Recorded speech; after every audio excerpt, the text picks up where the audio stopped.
Today, we're going on a journey through a pretty dark part of human history. We're going to look at some of the most disturbing and prolific serial killers ever documented. It's a heavy topic, for sure, but it tells us a lot about how we see justice, how we understand psychology, and how the face of evil itself has changed over time. I want to start with a number. Just a number. 544. Just let that sink in for a second. That's how many murders one single person confessed to.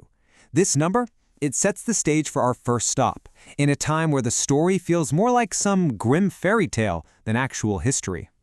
So, how did we go from explaining away monsters with magic to catching them with forensics? Well, that's the road we're taking today. We'll start in the age of superstition, then we'll walk the foggy streets of industrial London, take a look inside the killer's mind, and finally, see how modern science really began to fight back. Okay, our first stop is the 16th century. This was a time when the line between a crime and something supernatural was, well, basically non-existent. Horrific acts weren't just crimes, people genuinely saw them as the literal work of the devil. What's so wild here is you're looking at two men from the exact same era, and their motives tell you everything you need to know. On the left, you've got Peter Nyers. He confessed to using the remains of his victims to perform black magic, for power. And on the right, Peter Stump. He claimed he could do what he did because the devil himself gave him a belt that turned him into a werewolf. And the punishments? Well, it was just as barbaric as the crimes. Ningir's execution was a 3-day public spectacle of pure torture. Now, it's really important to say that his victim count, that 544 number, was almost certainly exaggerated, because he confessed under that same kind of torture. But you can't deny the brutality of what he said he did, or what was done to him. And if you need any more proof of how people saw these acts, Peter Stump confessed to the one thing no one could comprehend: killing and eating his own son. To the community, this wasn't just murder. No, this was absolute proof that a man had literally become a monster. All right, let's jump forward a few hundred years. The whole world of crime, it's changing completely.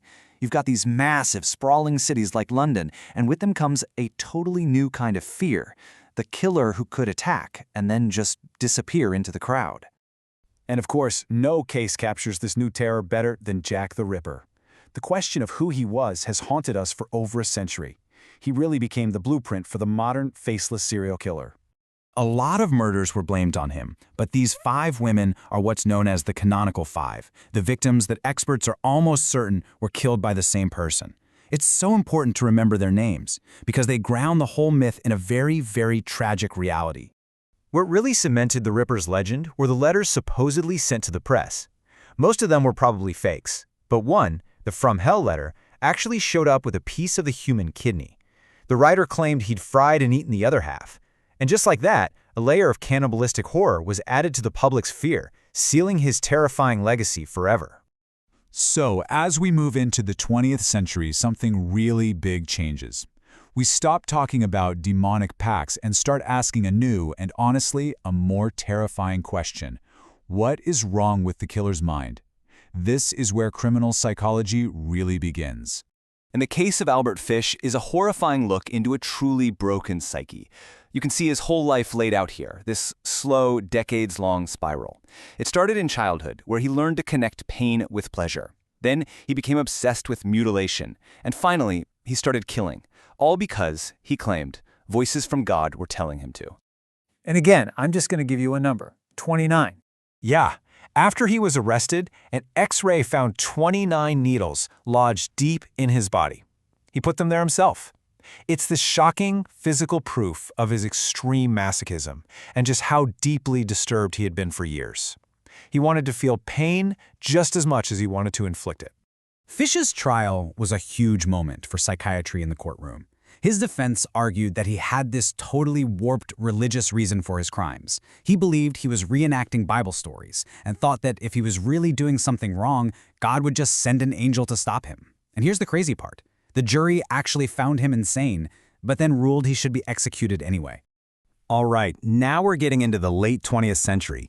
This is where the hunt for serial killers becomes a science. It's a race between the monster's twisted mind and the investigator's brand new tools, psychological profiling and forensics.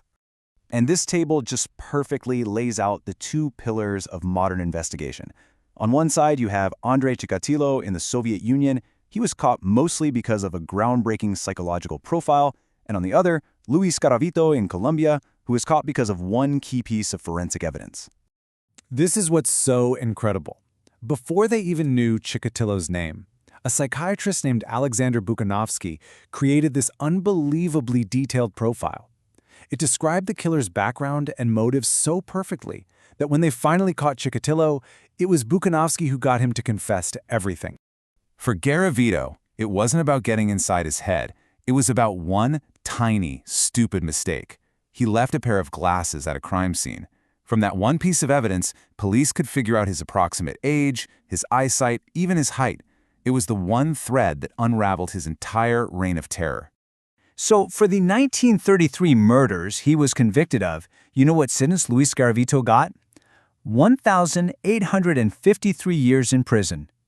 But, and this is the part that is just mind-blowing, in spite of that massive number, Colombian law at the time capped his sentence at just 40 years. It was then cut down to 22 because he helped police find some of the bodies. It just goes to show you how even modern legal systems can struggle to deliver a punishment that actually fits a crime that huge. So what does this all tell us? From the so-called werewolf of Bedburg to the beast of Colombia tracked by his glasses, the capacity for human cruelty has stayed terrifyingly the same. The only thing that's really changed is our ability to see it, to give it a name, and sometimes to stop it. And that leaves us with one last chilling question.